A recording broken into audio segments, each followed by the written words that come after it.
Got a couple great guests on the air with me here this morning.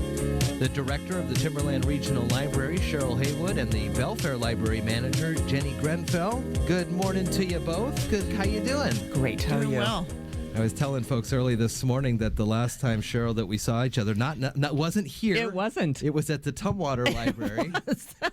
My son Kaiser and I were going in to check out some new books in the kids section. I look over. Wait a second. Yes. That was wonderful seeing you there. It was great. What a lot of fun. So we are talking, as you're going to be heading over to talk to the county commission today, kind of your semi-annual monthly conversations. It's this one is always special because it's the State of the Library report, which I'm required to do. Okay. And so this is the celebrating the highlights of last year.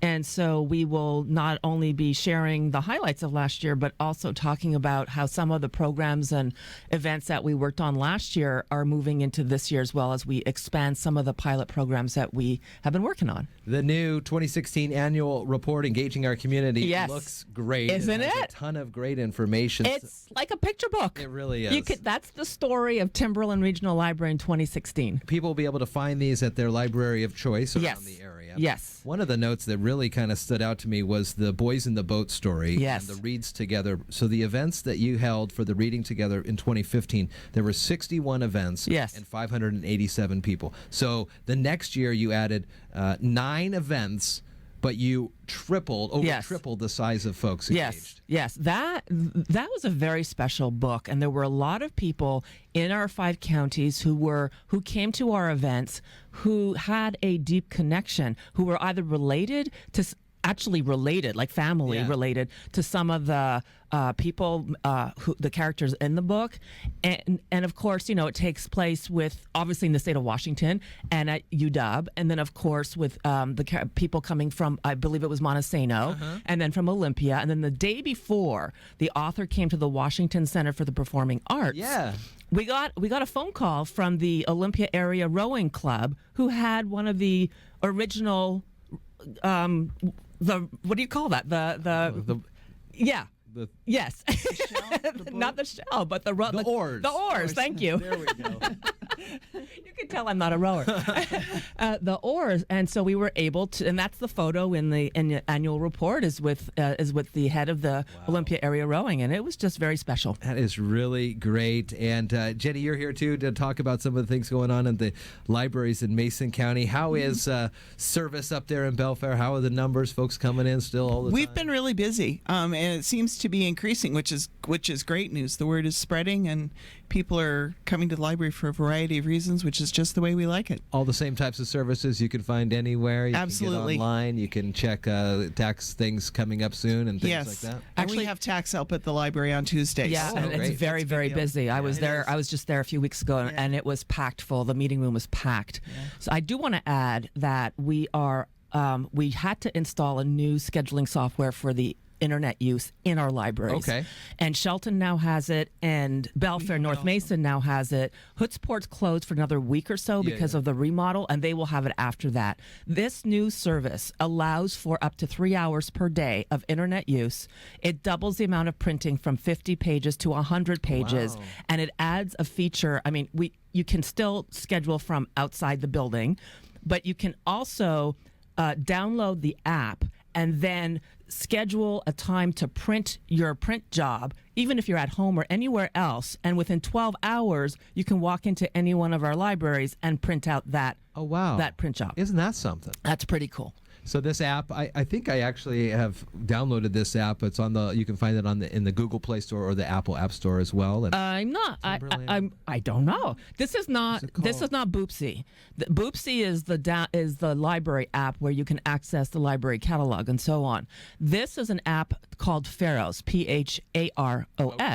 And Pharos is the name of the software that we had to purchase because we no longer had technical support for the more than 15-year-old software that we had for scheduling. Well, let's talk about some of the other software and websites that the library has been working on. Looks like lynda.com from LinkedIn came available on the 6th of February. What is this? Oh, that is so exciting. So lynda.com, Lynda is a former student of the Evergreen State College. Oh, wow. And so this is an amazing online resource to help people improve their employment skills or looking for a job, or, I mean, there's over thousands of classes. New ones are added weekly. These are all free.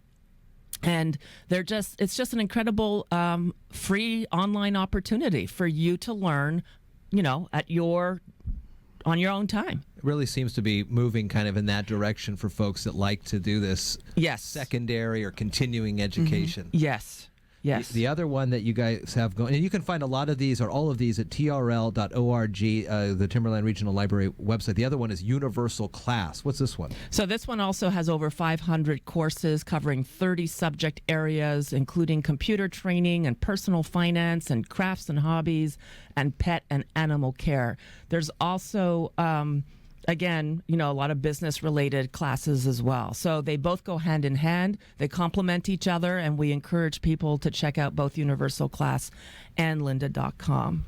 What else is in the annual report that you'll be mentioning here this morning to the county commissioners? Here, you can take my... Yeah, no, I have I have my talking points right here. Good. We did a big focus last year on STEM-related programs. Okay.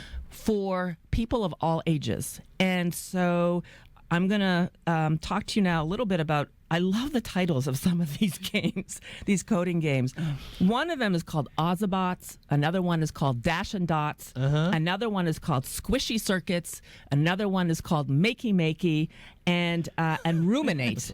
And these are all fun games, coding games. You walk into one of these programs and you have a 4-year-old working with an 85-year-old. It's great multi-generational collaboration and thinking about learning a whole new language, which is the coding language, programming language. And these are very mostly beginner, but some intermediate and advanced coding programs. So we're very excited to be offering these in our libraries. The language of the future. The language of the future. And that goes hand in hand with learning another language as well, right? And so we have Mango, which is an online database, and we have Muzzy, which is a kids language learning database. So there's no excuse that you can't learn how to code and how to speak Spanish and other languages so that you can, get a job in 15 or 20 years from now.